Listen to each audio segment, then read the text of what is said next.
Shalom saudara yang kekasih dalam Tuhan Yesus Kristus. Haleluya, terpujilah nama Tuhan. Haleluya. Kita jumpa lagi di pagi hari yang luar biasa ini, hari Minggu, untuk kita beribadah kepada Tuhan Yesus Kristus. Walaupun masih secara online, namun saya percaya bahwa kasih karunia Tuhan terus melimpah-limpah bagi semua orang yang datang merendahkan diri di kaki Tuhan dan mencari wajahnya. Maka Alkitab menjamin bahwa Dia berkenan ditemui. Haleluya. Saudara kekasih dalam Tuhan Yesus Kristus, mari kita satu di dalam doa, minta pimpinan Tuhan, pimpinan Roh Kudus. Biarlah Tuhan Yesus sendiri oleh firman-Nya berbicara bagi kita sekalian, karena firman Tuhan itu terus akan memberi kekuatan, topangan dalam kehidupan orang percaya. Saudara, mari kita satu di dalam doa.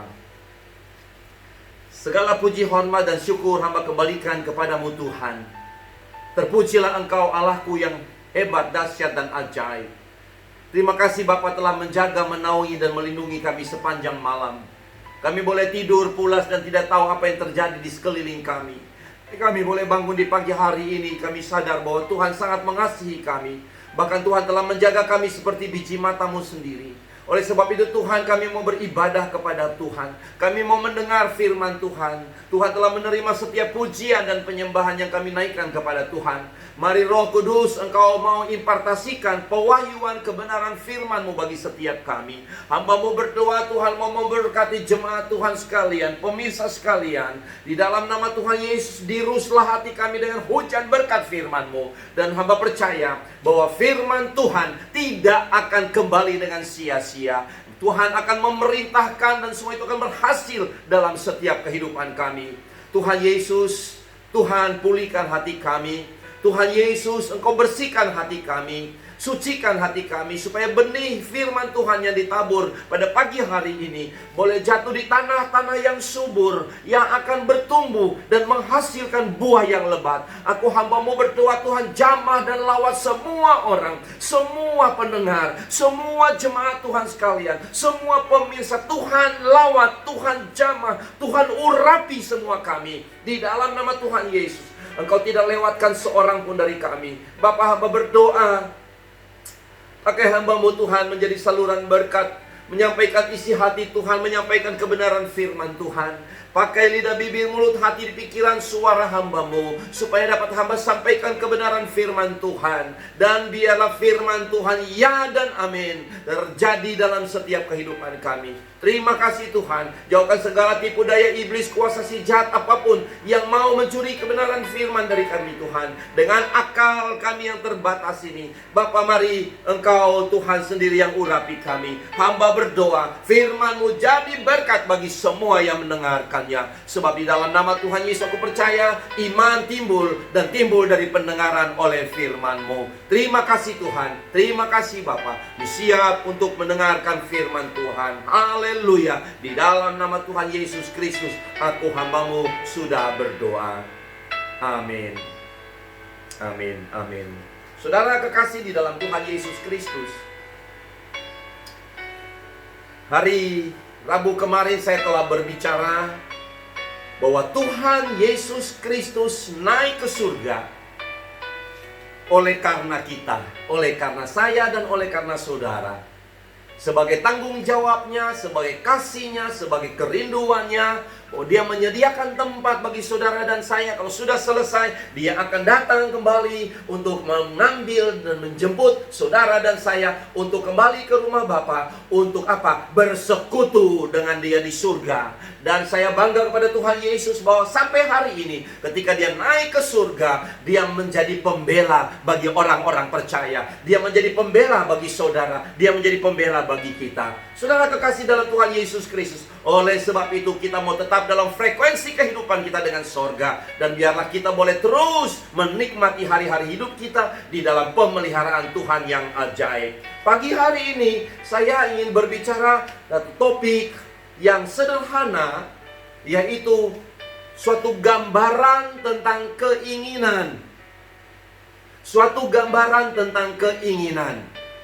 Saudara kekasih dalam Tuhan Yesus Kristus, saya mau mendahului dengan satu kalimat berkata begini, saudara. Seberapa kecil penghasilanmu? Dengar baik-baik. seberapapun kecil hasil penghasilanmu, namun ketika engkau pergunakan itu untuk kebutuhanmu, maka pasti akan cukup. Katakan amin, saudara. Seberapapun kecilnya hasil penghasilanmu, apabila engkau pergunakan untuk kebutuhanmu, maka itu pasti akan cukup. Saudara kekasih dalam Tuhan Yesus Kristus, saya ingin membaca kebenaran firman Tuhan dari surat Yakobus pasal 1.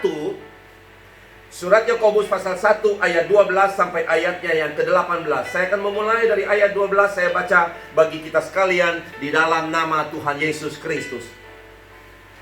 Berbahagialah orang yang bertahan dalam pencobaan, sebab apabila ia sudah tahan uji, ia akan menerima mahkota kehidupan yang dijanjikan Allah kepada barang siapa yang mengasihi Dia.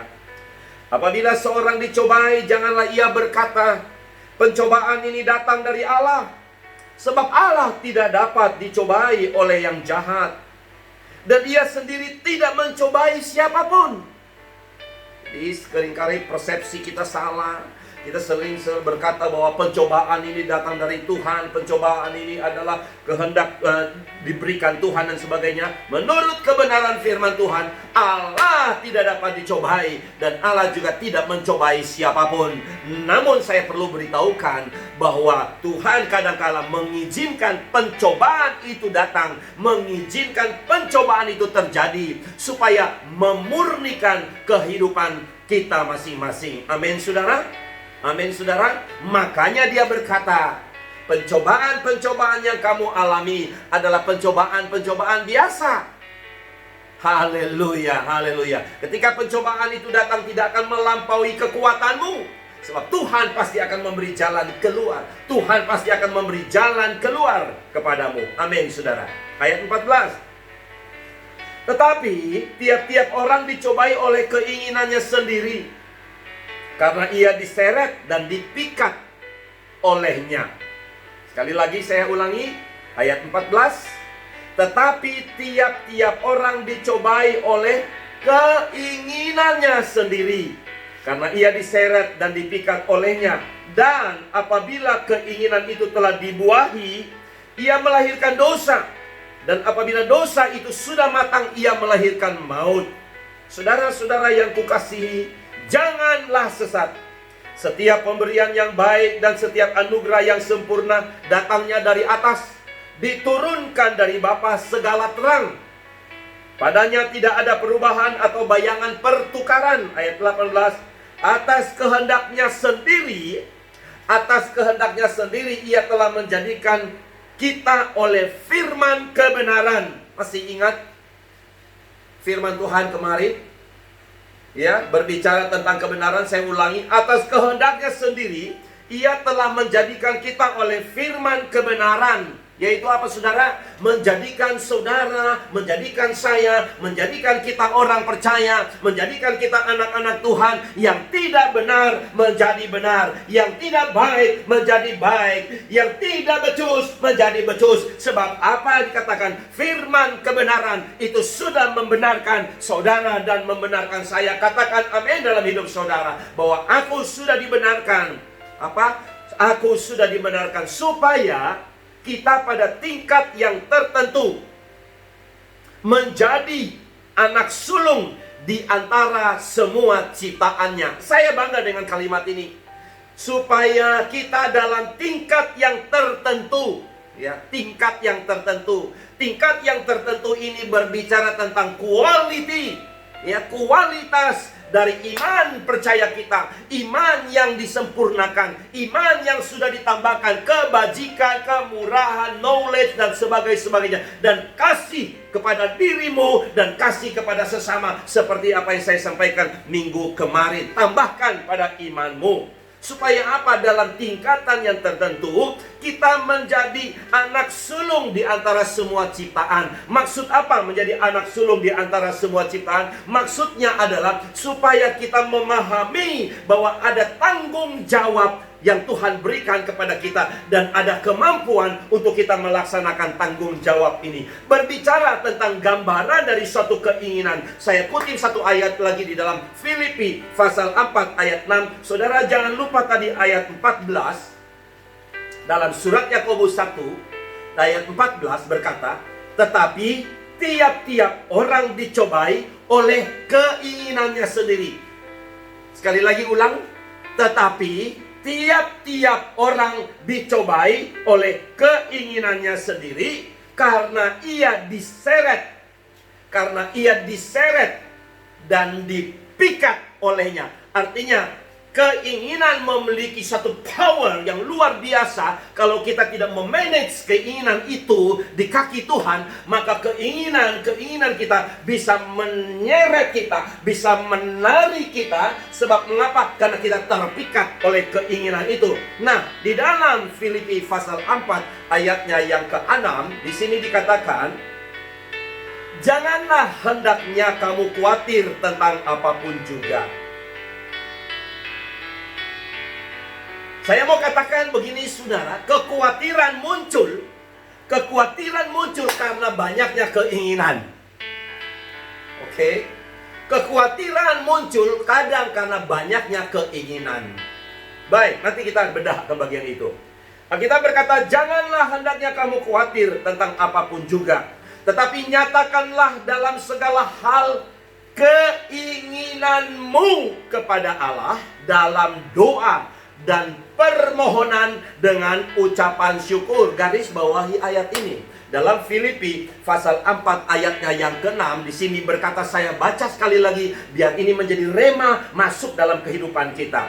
Janganlah hendaknya kamu khawatir tentang apapun juga, tetapi nyatakanlah dalam segala hal keinginanmu kepada Allah, bukan kepada manusia, bukan kepada siapapun yang lain.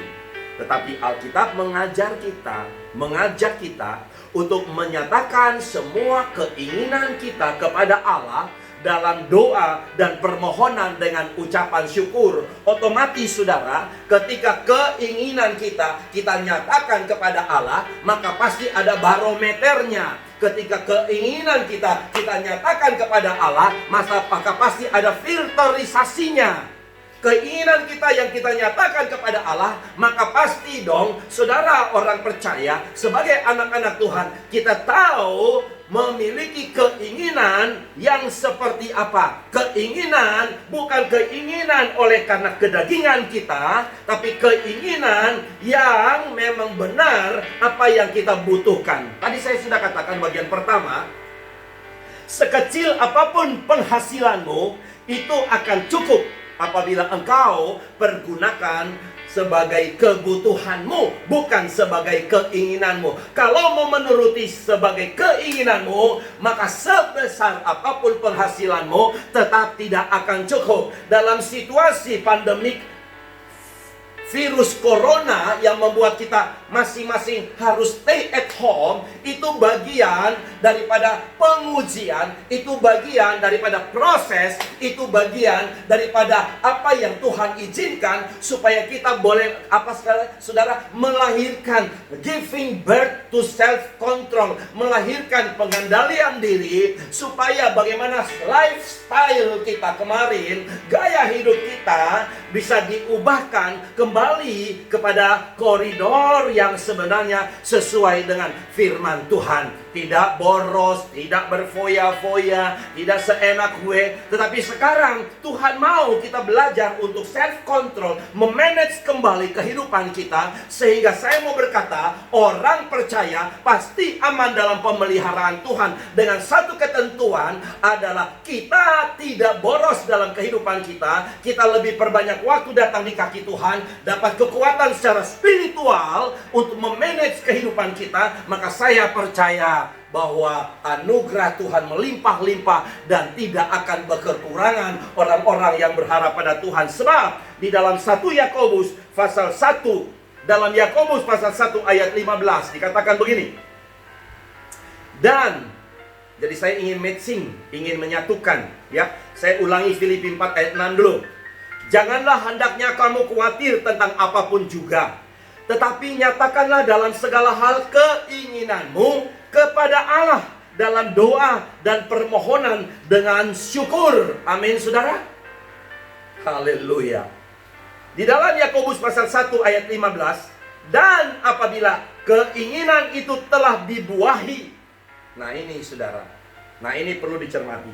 Dan apabila keinginan itu telah dibuahi, ia melahirkan dosa. Dan apabila dosa itu sudah matang, ia melahirkan maut. Nah ini saudara, kita perbandingkan. Di dalam Filipi pasal 4 ayat 6 tadi mengajak kita. Bagian yang pertama, don't worry, jangan khawatir. Ya, tetapi diajarkan kepada kita bahwa mari nyatakan, ucapkan, sampaikan semua keinginanmu kepada Allah, kepada Tuhan, kepada Yahweh. Ucapkan, sampaikan, utarakan semua keinginanmu kepada Allah. Oke? Dengan apa? Dengan doa. Pray. Pray. Doa adalah kekuatan orang percaya. Dengan berdoa kita menghampiri kekudusan Allah, tahtanya Tuhan. Dengan berdoa kita memohon belas kasih Tuhan. Dengan berdoa kita menggaruk hatinya Allah. Dengan doa kita meminta kepada Bapa, ya Aba, ya Bapa. Oke? Oleh sebab itu semua keinginan kita, mari kita sampaikan kepada Allah sebagai Bapa, sebagai Aba dalam kehidupan kita. Dengan doa, melalui permohonan dan ucapan syukur, bukan pemaksaan kehendak. Banyak orang reject karena di dalam doanya memaksakan kehendak. Harus, dan harus. Tapi Tuhan tahu menjawab kita dan apa yang terbaik. Tuhan tidak menjawab sesuai keinginan kita, tapi Tuhan akan menjawab sesuai dengan kehendak Tuhan. Yang terbaik itulah yang Tuhan berikan bagi kita. Kadangkala keinginan kita justru menjerumuskan kehidupan kita. Saya ulangi, Yakobus 1 ayat 15. Apabila keinginan itu telah dibuahi, ia melahirkan dosa. Dan apabila dosa itu sudah matang, ia melahirkan maut. Nah ini saudara, saya membaca satu artikel, saya membaca satu cerita yang bagus, dan saya sampaikan. Saudara, suatu ketika seorang calon sarjana berprestasi terpilih untuk mengikuti seminar yang bergengsi yang diadakan oleh seorang profesor ternama. Wow, dengan penuh antusias dan penuh kebanggaan di antara para undangan yang lain, si calon sarjana ini memperhatikan dengan seksama orang-orang yang ada di sekelilingnya. Dan sesaat sementara sang profesor memulai berbicara, ada hal yang unik yang dilakukan oleh sang profesor yang diamati benar oleh calon sarjana yang berprestasi tadi. Apa perlakuan yang unik tersebut? Sang profesor sambil berbicara dan berlalu lalang di depan para pendengar di seminar tersebut. Namun sesekali tangannya merogoh kantong dan mengisi sesuatu di mulutnya, lalu mengunyahnya. Dan itu terjadi berulang kali. Dan karena perilaku ini membuat si calon sarjana ini menjadi penasaran. Apa sebenarnya yang dikunyah oleh sang profesor ini? Kok dari tadi sambil dia memberi ceramah, kok dia mengunyah sesuatu yang diambil dari kantong jasnya? Lalu kemudian sang calon sarjana ini tidak tahan lagi untuk bertanya. Kemudian dia mulai acungkan tangannya dan dia berkata, "Maaf, Profesor,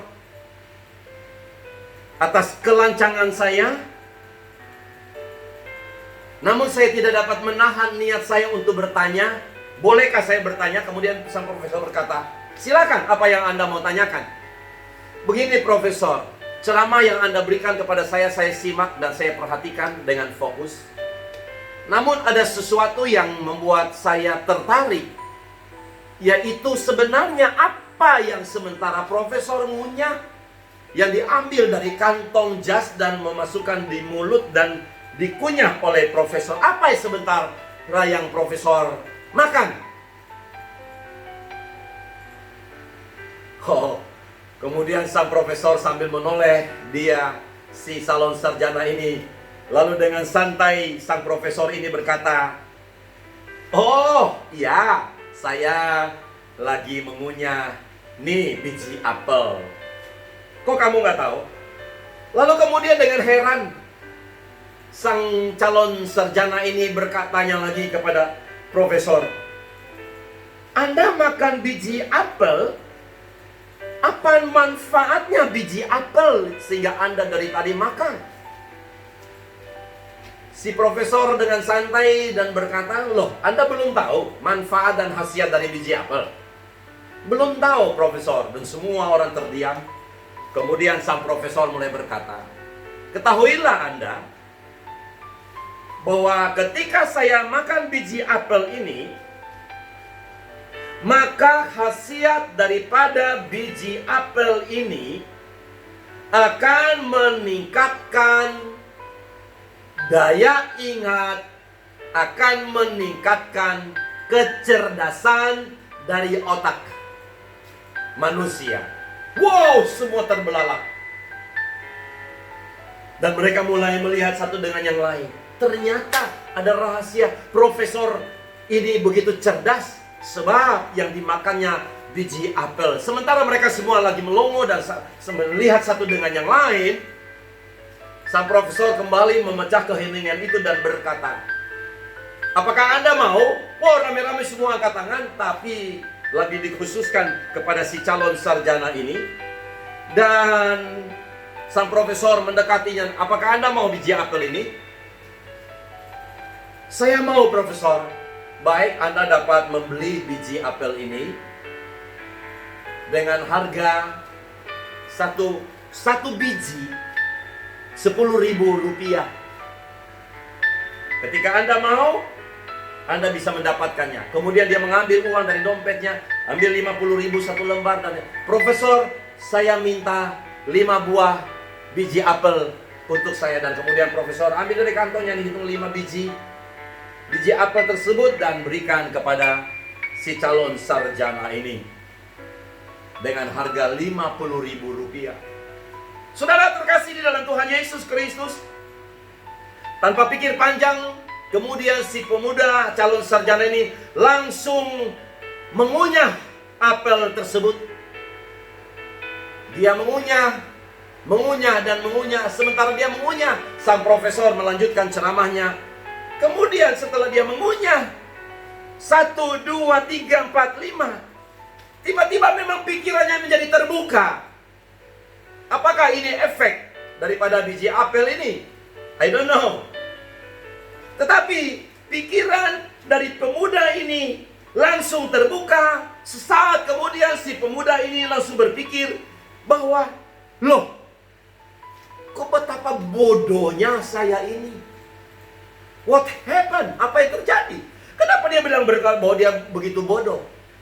Kemudian dia mulai berpikir begini, saudara. Kalau dengan uang 50.000 dia dapat membeli 1 kilogram apel. Buah apel, bukan biji apel. Dia dapat membeli 1 kilogram buah apel. Dan 1 kilogram buah apel mungkin ada 5 atau 6 atau 7 buah apel di dalamnya. Nah, kalau 7 buah apel, sudah berapa banyak jumlah biji apel yang ada di dalam buah apel tersebut? Dia tepuk jidat. Wow, aku begitu bodoh. Saudara-saudara yang kekasih di dalam Tuhan Yesus Kristus, jemaat yang berbahagia dan para pemirsa sekalian yang diberkati Tuhan.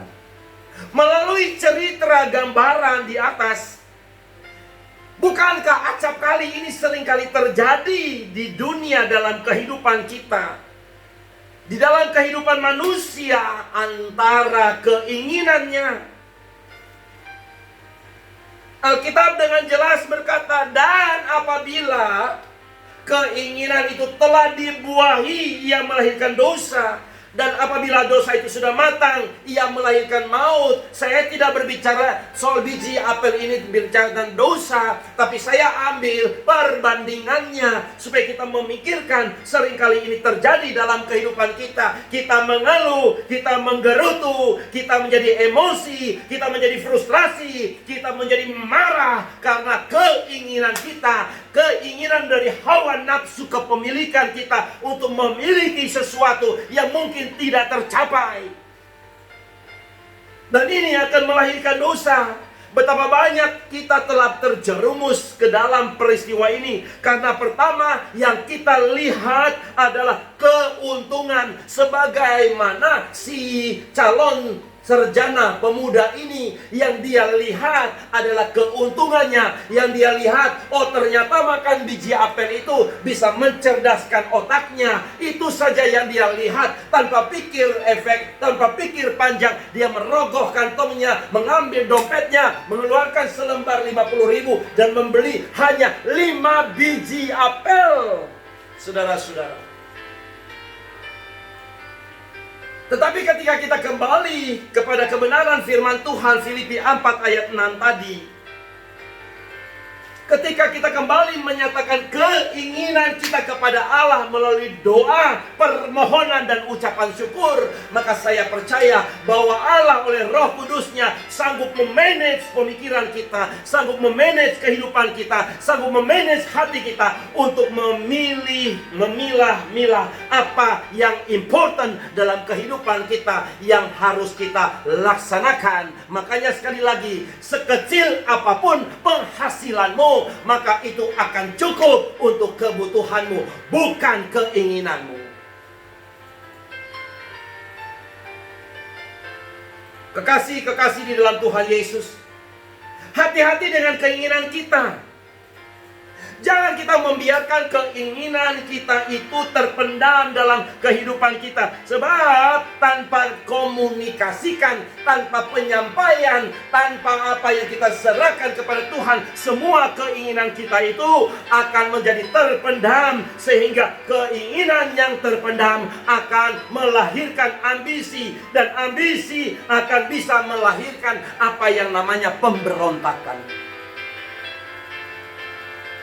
Haleluya. Bapak Ibu, saudara kekasih dalam Tuhan Yesus Kristus, saya ingin ulangi bagian ini. Keinginan yang tidak diserahkan kepada Tuhan melalui doa dan pengucapan syukur,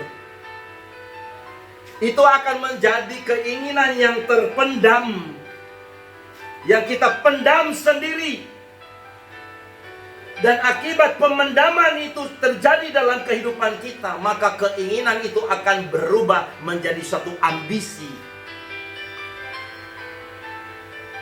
Dan ambisi ini akan menyeret kita, ambisi ini akan mendorong kita, ambisi ini akan menjerat kita untuk kita melaksanakan keinginan atau ambisi itu. Maka terlahirlah apa yang namanya pemberontakan. Ingat saudara, dosa pemberontakan lebih serius dari dosa apapun. Shalom. Dosa pemberontakan lebih serius dari dosa apapun. Peristiwa perjanjian lama, waktu umat Israel keluar dari tanah Mesir, banyak sekali contoh pemberontakan. Karena apa? Karena keinginan. Allah dapat memahami dan mengampuni dosa persungutan umat Israel. Tapi Allah tidak tahan dengan pemberontakan umat Israel. Sebab pemberontakan adalah hasil dari apa? Pemberontakan, dengar baik, Pemberontakan adalah hasil dari ketidakpuasan. Ketidakpuasan ini lahir dari keinginan yang tidak dikabulkan. Contoh, Lucifer dibuang dari sorga karena pemberontakan. Kenapa terjadi pemberontakan? Karena keinginan untuk menyamai Tuhan. Karena keinginan untuk duduk di atas tahtanya Allah. Contoh yang lain, Miriam kena kusta. Miriam saudaranya Musa dan Harun kena kusta. Karena apa? Karena pemberontakan. Pemberontakan karena apa? Karena keinginan. Dalam Bilangan pasal 16 ayat 1 sampai 35 dikatakan bahwa Datan dan teman-temannya, Korah, Datan, Korah, Abiram, dan istri serta anak-anaknya ketika berdiri di depan pintu kemah mereka, tiba-tiba tanah terbelah dan mereka ditelan hidup-hidup. Why? Karena pemberontakan. Kenapa terjadi pemberontakan? Karena keinginan mereka. Keinginan mereka untuk tumbangkan Musa dan Harun dan kembali ke Mesir, ke perbudakan. Ditambah lagi dengan 250 orang Israel yang dibakar api pada waktu itu melalui korban yang mereka bakar. Karena mereka golongan dari pemberontakan. Saudara kekasih dalam Tuhan Yesus Kristus, sekali lagi saya mau katakan, dan saya baca kembali ayat tersebut. Dan apabila keinginan itu telah dibuahi, ia melahirkan dosa. Dan apabila dosa itu sudah matang, ia melahirkan maut. Oleh sebab itu, mari saudara jemaat yang berbahagia, di dalam situasi pandemik COVID-19 ini, Tuhan mengajar kita untuk stay at home. Kunci pintu rumahmu supaya engkau dapat berdoa.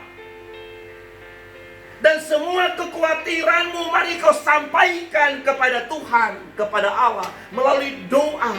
Doa yang sesungguhnya, doa yang khusyuk, doa untuk minta belas kasihnya Allah. Permohonan yang dinaikkan dengan ucapan syukur, artinya tanpa persungutan, tetapi dengan ucapan syukur.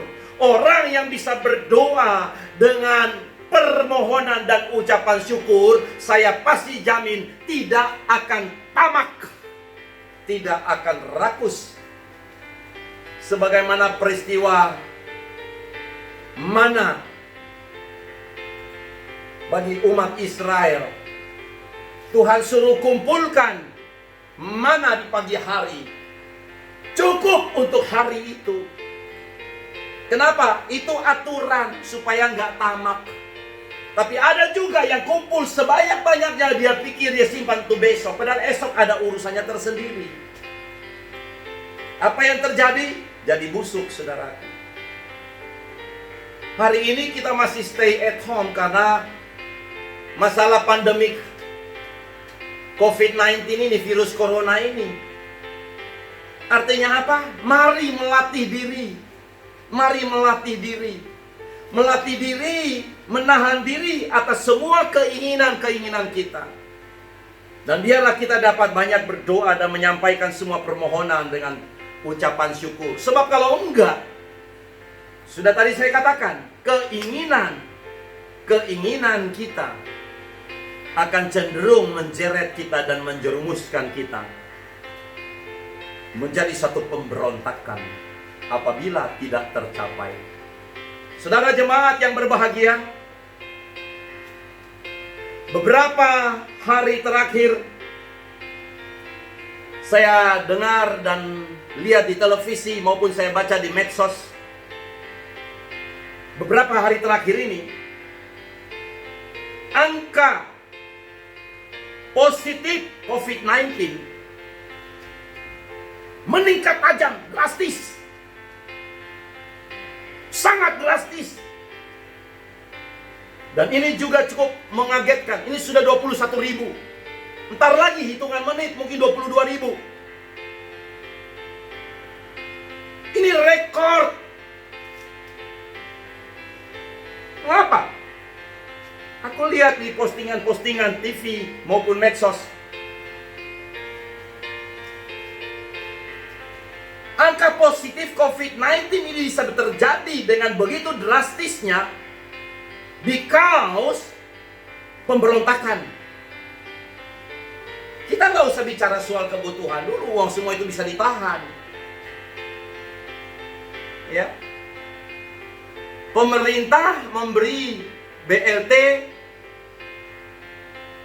atau sembako atau apa, jual untuk beli baju lebaran. Nah ini kan terjadi.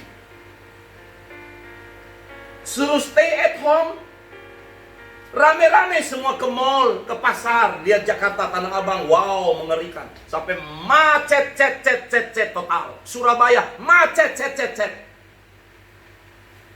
Satu mall Matahari di Makassar, wow manusia berjubel.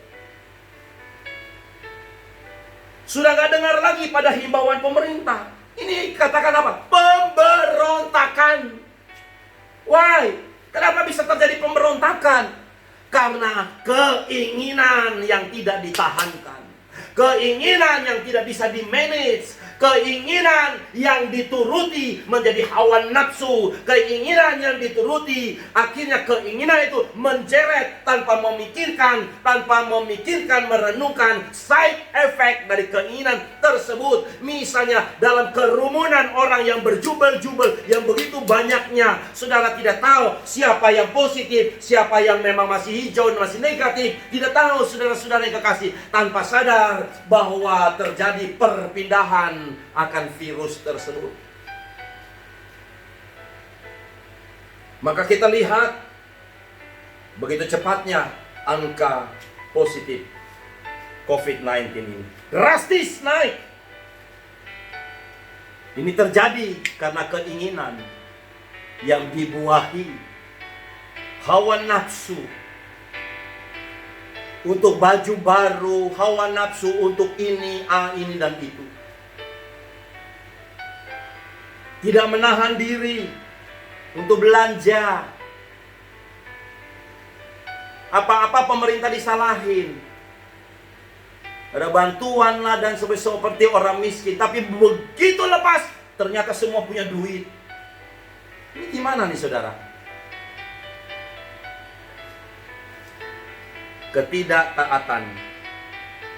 Ketidaktaatan pada apa yang diserukan oleh pemerintah. Untuk kita social distancing, stay at home, safe, healthy, semua tidak dilakukan. Pikir masa bodoh. Saudara, aku mau berkata, kasihan pada para medis. Mereka berjuang di dalam APD, baju plastik, baju pengaman yang begitu panas seperti astronot. Mereka juga punya keluarga, punya anak yang juga butuh cengkraman, bercengkrama dengan mereka, butuh kasih sayang, butuh pelukan, tapi itu semua diabaikan. Demi apa? Menolong jiwa-jiwa yang terinfeksi virus tersebut. Tapi mengapa ya banyak tidak memikirkan ke situ? Kenapa? Karena keinginannya membludak, keinginannya tidak tertahankan. Nah ini satu gambaran dari keinginan itu. Nanti udah kena COVID baru nyesal. Sudah banyak kesaksian, sudah banyak contoh. Kadang-kadang orang yang terinfeksi tidak menunjukkan gejala.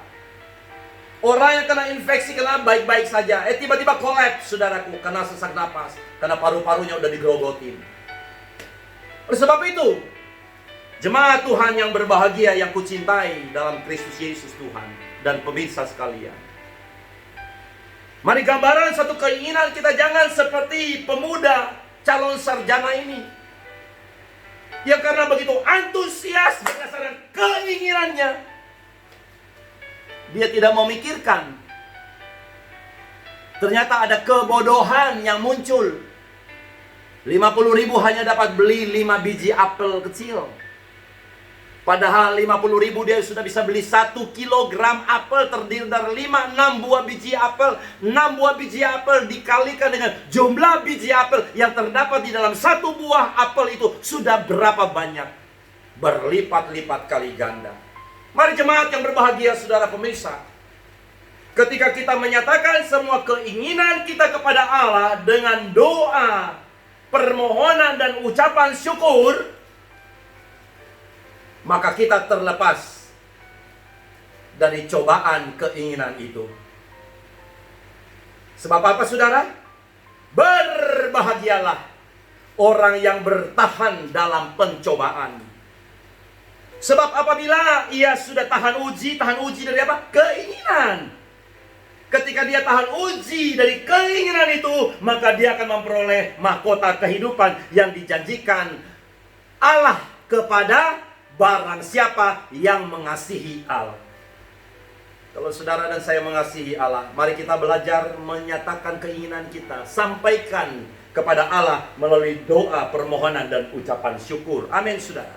Sebab tiap-tiap orang dicobai melalui keinginannya sendiri, bukan dari lain-lain. Semua kita dicobai oleh keinginan kita sendiri dan diseret, dipikat olehnya. Mau pakai bumbu dan cara apapun, status quo, status sosial apapun. Oh tapi no, ini kan momennya kita. Saudara tahu Paskah? Kalau Paskah, setiap tahun Paskah, saya pasti adakan acara untuk jemaat makan-makan. Makanya saya ternak babi, saudaraku. Bisa potong beberapa ekor. Pesta. Sambil kita pertandingan tarik tambang, lompat karung, dan berbagai macam hal. Dan saya ikut turut marhobas. Orang Tapanuli ikut masak-masak. Jamu jemaat-jemaat Tuhan sekalian kita makan. Dan jemaat saya begitu cekatan. Kalau sudah waktunya, wow, tanpa perintah, semua tahu tugas masing-masing. Benar-benar ada harmonisasi di dalam persekutuan tersebut pada waktu Paskah. Tapi Paskah tahun ini saya ultimatumkan. Tidak diadakan Paskah, masing-masing stay at home, pray at home, reading the Bible at home, hear the gospel at home. Saya memberi penekanan itu. Dan puji Tuhan semua jemaat saya yang Tuhan percayakan untuk saya gembalakan, semua anak-anak Tuhan yang obey, anak-anak Tuhan yang taat, dan semua aman dalam perlindungan Tuhan. Bagaimana saudara ketika kita memberontak? Dan apabila keinginan itu telah dibuahi, oh no kan Pak, ini kan sakral. Holy Communion, perjamuan kudus, dan Paskah ini kan hal yang sakral bagi kita sebagai orang Kristen.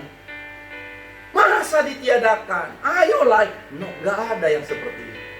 Semuanya obey. Kenapa? Berbicara tentang hierarki dalam pemerintahan.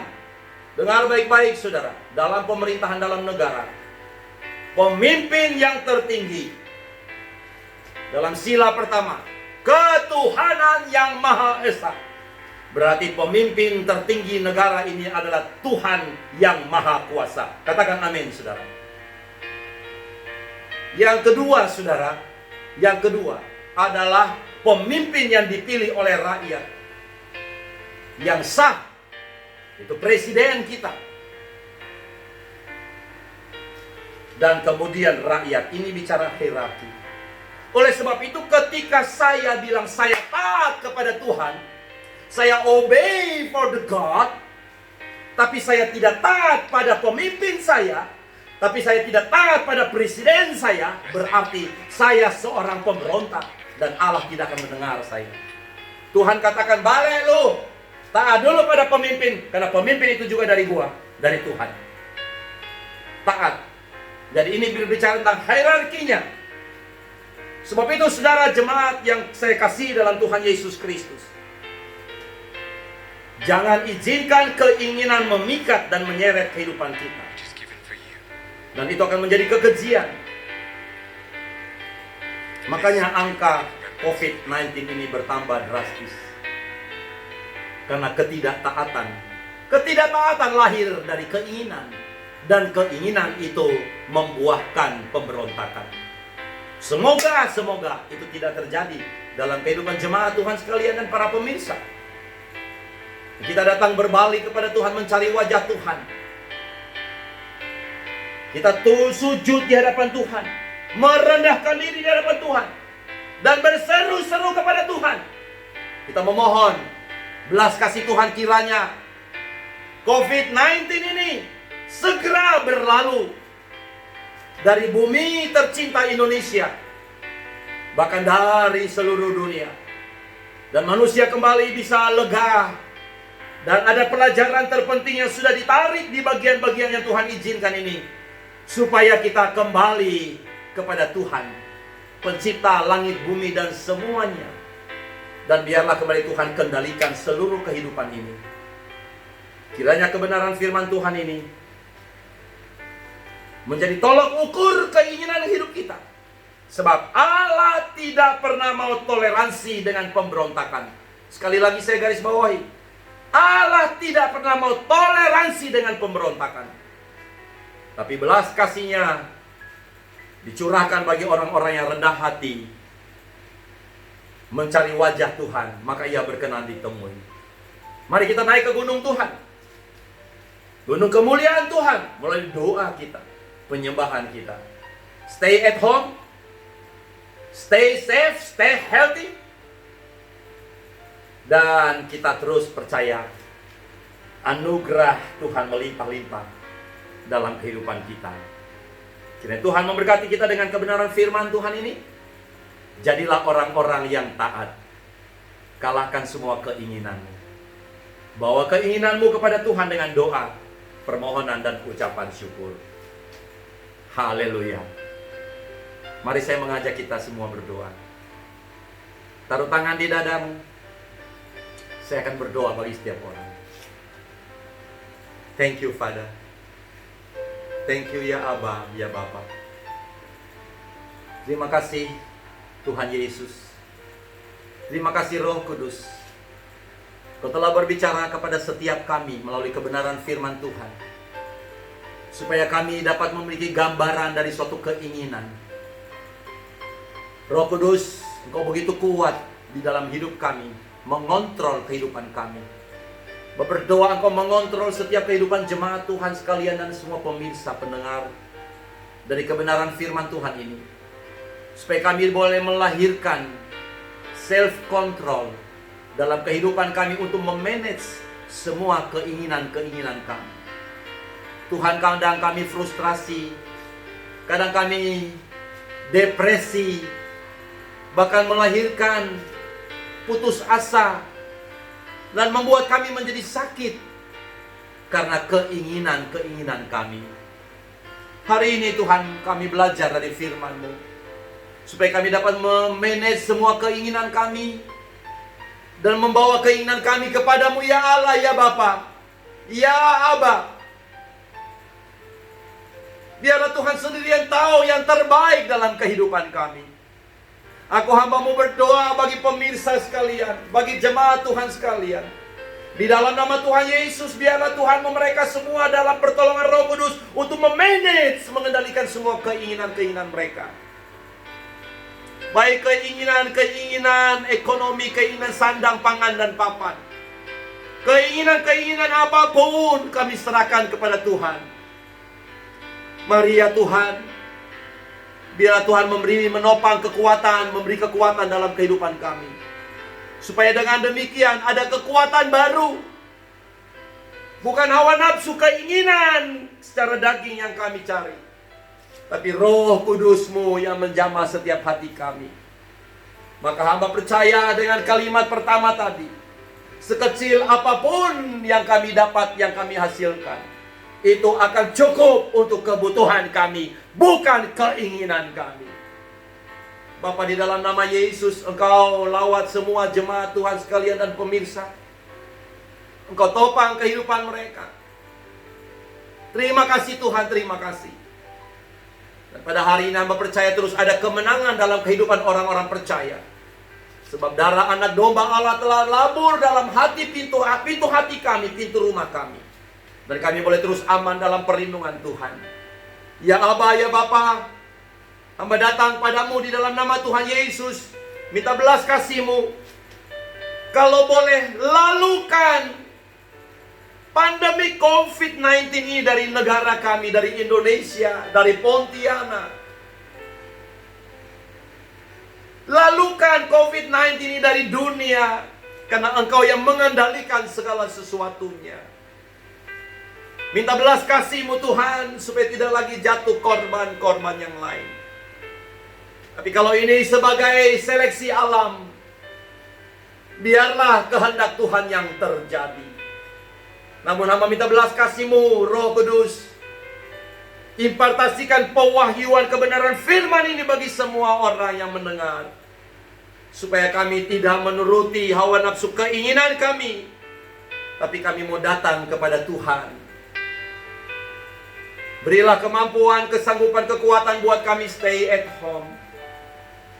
Dan hamba percaya terus kepada Engkau Allah Yehova Jireh, Tuhan yang menyediakan apa yang kami butuhkan, yang jemaat Tuhan butuhkan, yang pemirsa butuhkan. Hamba percaya tidak berkekurangan orang-orang yang berseru kepadamu. Terima kasih Tuhan, dengan kedua tanganku angkat ke surga. Biarlah berkat damai sejahtera kasih karunia dari Tuhan Allah Bapa di dalam nama Tuhan Yesus Kristus, Tuhan dan Juru Selamat orang percaya. Dengan pimpinan, pertolongan, tuntunan Allah Roh Kudus, Tritunggal Allah dalam nama Tuhan Yesus. Kau menjaga, melindungi, memberkati semua kami. Dan Engkau menguatkan yang lemah.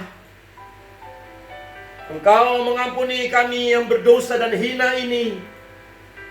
Dan Engkau memulihkan keadaan kami, bangsa dan negara kami. Di dalam nama Tuhan Yesus Kristus, aku hamba-Mu sudah berdoa. Haleluya, haleluya, haleluya. Di dalam nama Tuhan Yesus, Allah El Shaddai. Amin, amin, amin. Tuhan memberkati saudara. Terus kita mencari wajah Tuhan, karena Dia berkenan ditemui. Kita jumpa lagi pada ibadah selanjutnya. Tuhan memberkati saudara. Shalom, shalom.